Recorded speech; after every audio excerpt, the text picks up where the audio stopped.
Bonjour à tous et bienvenue sur boursicoté.com pour cette nouvelle analyse technique Forex, matières premières et crypto-monnaie avec une période de vie euro-dollar qui casse au final cette zone des 1,0780.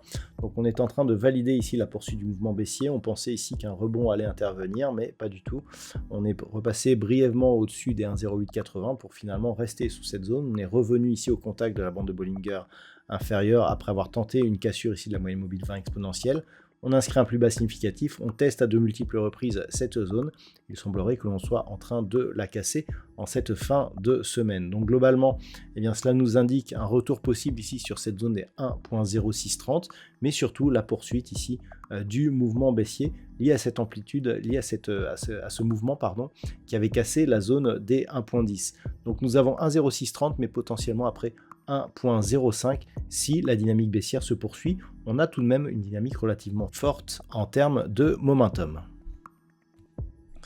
Sur la paire de devises livre sterling contre dollar américain, on est toujours sur une dynamique baissière mais qui est moins forte. On ne repasse pas sous la zone ici des 1,2870, on reste tout de même sous la moyenne mobile 20 exponentielle. Clairement, on est ici sur un mouvement qui continue, qui n'accélère pas. Je dirais que tant que l'on reste ici au-dessus des 1,2610, il n'y a pas de gros risques. Le risque viendrait effectivement de la cassure de cette zone des 1,2610 puisque on pourrait commencer à accélérer. Là, pour l'instant, on est dans une phase assez neutre. Ça fait un peu plus d'une semaine qu'on reste ici autour des 1,2870, 1,30. On constate toutefois que la moyenne mobile 20 exponentielle reste résistance. Donc clairement, on peut s'attendre ici à une rupture de la zone des 1,2870. Si tel était le cas, 1,2750, voire ici cette zone de point bas, proche des 1,2680 pourraient être les prochains objectifs. Mais en attendant, il faudrait au minimum repasser au-delà de cette zone ici, de cette zone de point haut intermédiaire, proche des 1,3050 pour inverser la tendance court terme. Sur le métal jaune, nous avons eu donc une petite rupture dans la dynamique puisqu'on est bien passé ici sous la moyenne mobile 20 exponentielle. On est rebondi mais en restant sous la zone ici des 2720 $ l'once. Et il semblerait là sur les deux dernières bougies en délit que la moyenne mobile 20 exponentielle soit devenue résistance. Donc signal de consolidation possible.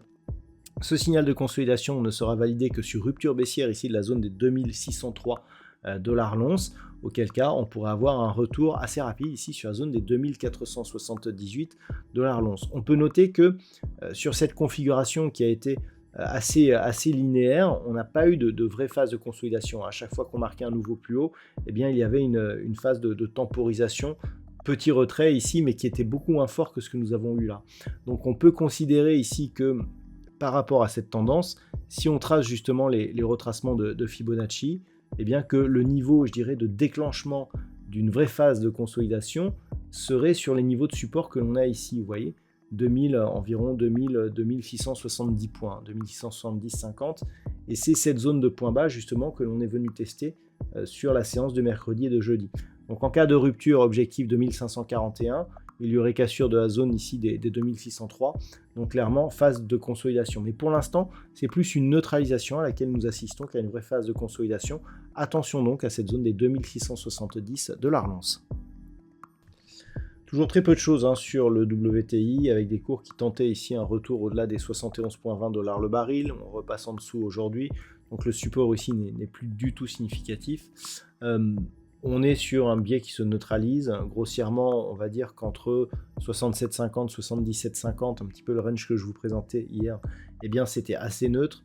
Au niveau de la tendance globale, d'ailleurs, on a beaucoup moins de directionnel depuis désormais quelques semaines, voire quelques mois. Donc, pour l'instant, il n'y a aucun facteur qui pourrait justement faire remonter la volatilité. Donc, on dira que tant que l'on est grossièrement entre 67,50 et 77,50, ça reste neutre. Surtout si on est ici au milieu de ce range, donc proche des 72,50. Et donc globalement, malgré ici les petites oscillations, c'est sans tendance sur les cours le brut léger américain. Et enfin au niveau du Bitcoin, ça reste positif. Ensuite à l'envolée ici des cours consécutifs à l'élection de Donald Trump, eh bien, on continue à avoir ici des petites bougies qui marquent justement le suivi de cette dynamique. L'objectif, je le rappelle, c'est ici 77 791 $ pour un Bitcoin, suite justement à l'extension de Fibonacci prise ici sur cette phase de consolidation. On est bien venu s'appuyer ici sur les moyennes mobiles, nouveau point haut significatif, attaque forte sur la bande de Bollinger supérieure. Tous les éléments y sont, y compris la hausse des volumes sur la phase d'accélération. Donc là, on a une baisse des volumes actuellement. Il faudra voir ce qui se passe à minuit, mais grossièrement, on devrait avoir des volumes en baisse, ce qui irait bien avec cette phase ici de consolidation. Ce qu'il ne faudrait pas, c'est repartir à la baisse avec une hausse des volumes, un peu comme ce que nous avions eu ici. Globalement, le repère actuel, c'est 73 800. Cette ancienne zone de résistance, après avoir été franchie, doit s'imposer comme support pour préserver la suite de la dynamique. En cas de cassure, il y aura ensuite la moyenne mobile 20 exponentielle qui évolue actuellement sur des niveaux proches des 70 500. Sous ces niveaux, et notamment si on cassait ici 67 100, zone qui était support avant l'impulsion, là on commencerait à avoir des vrais signaux de retournement. Voilà donc ce que l'on peut dire sur l'analyse technique de ces principaux actifs de marché. Je vous souhaite de passer une très bonne soirée et un bon week-end. On se retrouve dès la semaine prochaine pour d'autres analyses techniques, toujours sur le site boursicoté.com.